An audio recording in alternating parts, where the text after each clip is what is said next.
আমরা এখন আছি হচ্ছে ঢাকা আন্তর্জাতিক বাণিজ্য মেলায়। আর এই হচ্ছে মানে অবস্থা, চারদিকে শুধু লোকাল লোক। আমাদের বড় ভাই আছে হচ্ছে সাইম ভাই নাকি, আবির আপনার নাম না? আবির ভাই আছে হচ্ছে আমাদের সাথে বক্স বাংলা থেকে। আর এই হচ্ছে মেলার অবস্থান। ঠিক আছে, এখানে এসে আমার যেন মনে হচ্ছে আমাদের জীবন না, ঠিক আছে, আমাদের জীবনে কোনো লাভ লস নাই, আমাদের জীবনটাই লস। তারপরেও আলহামদুলিল্লাহ যতটুকু আছে এই শুক্রিয়া।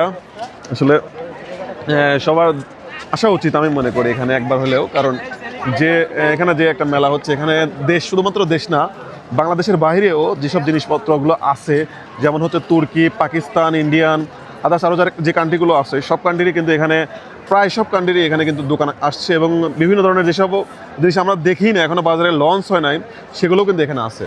ঠিক আছে, এই বিশাল এরিয়া জুড়ে মহা সাম্রাজ্য চলতেছে এখানে। হাজার হাজার লোক, নাকি লাখ লাখ লোক ভাই, লাখ লাখ হবে, লক্ষ লক্ষ লোক। হাজার বললে ভুল হবে। হাজার বললে আসলে ভুল।